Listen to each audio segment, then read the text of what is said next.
એક તરફ કોરોના વાયરસનો કહેર, બીજી તરફ કોરોના વાયરસ જેવા જ લક્ષણો ધરાવતા ફ્લૂએ માથું ઉંચક્યું હોય તેમ રાજકોટ સહિત સમગ્ર સૌરાષ્ટ્ર અને ગુજરાતમાં સામાન્ય શરદી, ઉધરસ, તાવ અને ગળામાં બળતરા થાય તેવા લક્ષણોવાળા દર્દીઓની સંખ્યામાં વધારો જોવા મળી રહ્યો છે। જો કે રાજકોટ એમ્સના ડિરેક્ટર CDS કટોએ મહત્વપૂર્ણ નિવેદન આપતા જણાવ્યું હતું કે H1N1 એટલે કે સ્વાઇન ફ્લૂની મ્યુટેન્ટ થયેલા H3N2 આ વાયરસ કોઈ ગંભીર વાયરસ નથી, સામાન્ય ફ્લૂ જેવો છે। તેના કારણે દર્દીઓ 3-4 સપ્તાહ સુધી શરદી ઉધરસની બીમારીઓથી પીડાતા હોય છે। આવા સંજોગોમાં ફરી કોવિડ ગાઈડલાઈનના નિયમોનું પાલન અને સાવચેતી જ બધા લોકોને વાયરસના બમણા એટેકથી બચાવી શકશે। ઉલ્લેખનીય છે કે ગુજરાતમાં કોરોનાના કેસોની સંખ્યામાં પણ વધારો જોવા મળી રહ્યો છે અને છેલ્લા 24 કલાકમાં ગુજરાત રાજ્યની અંદર કોરોનાના 58 કેસ નોંધાયા છે, જેની સામે 23 દર્દીઓ સાજા થયા છે। આ સાથે રાજ્યમાં 1052 દર્દીઓનું રસીકરણ પણ કરવામાં આવ્યું છે।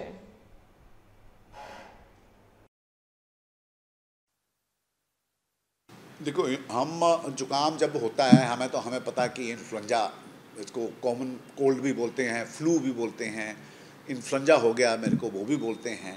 तो इन्फ्लुएंजा की मेनली 2 टाइप्स होती हैं हमारी कंट्री में, इन्फ्लुएंजा ए और इन्फ्लुएंजा बी।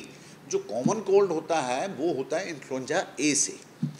इन्फ्लुएंजा ए वायरस जो है वो हर साल अपने आप में मुटेट होता रहता है और इसकी, क्योंकि ये इतना कॉमन वायरस है कि ये 70 to 80% लोगों को हर साल इम्पेक्ट करता है। तो WHO क्या करता है, WHO ने नॉर्दर्न हेमिस्फीयर और साउदर्न हेमिस्फीयर में अलग अलग स्ट्रेन्स होती हैं इन्फ्लुएंजा की, हर साल वो अपनी स्ट्रेन स्टडी करते हैं और उसके बाद जब वो वैक्सीन निकालते हैं हर साल, उसमें जो कॉमन स्ट्रेन, अगर एशिया में कोई कॉमन स्ट्रेन आ गई है तो उस वैक्सीन में वो कॉमन स्ट्रेन की किल्ड वैक्सीन डाल देते हैं। तो इस तरह इसको मॉनिटर किया जाता है। जो H3N2 वेरिएंट है ये इन्फ्लुएंजा ए वायरस का, जिसको हम नॉर्मल जुकाम कहते थे पहले, उसी का एक वेरिएंट है। अब ये वेरिएंट क्यों बनते हैं आपको पता है? जब ये वायरस लंबे समय के लिए अलग अलग होस्ट में रहता है, होस्ट हो गया चाहे कोई जानवर हो गया, चाहे इंसान हो गया या कोई पक्षी हो गया या कहीं और पे वायरस, तो आपको पता है अंटार्कटिका में लाखों साल पुराने वायरस भी मिले, तो ये वायरस कहीं भी सर्वाइव कर सकते हैं।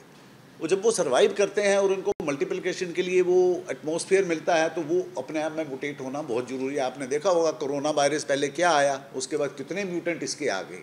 वो म्यूटेंट इसलिए ज़्यादा बढ़े कि जैसे ही कोरोना वायरस एक बॉडी से दूसरी बॉडी में जाता था वो म्यूटेट होता था। इसी तरह ये इन्फ्लुएंजा ए का वायरस H3N2 जो है, ये एक वायरस अभी म्यूटेट होके निकला है इन्फ्लुएंजा का। तो इससे क्या होगा, जैसे H1N1 आया था 2009-10 में, उससे काफ़ी लोगों को दिक्कत हुई, काफ़ी सीवियर था, बट बाद में आस्ते आस्ते उसकी वैक्सीन आ गई तो वो कम हो गया। तो उसके बाद ये H3N2 वायरस आ गया।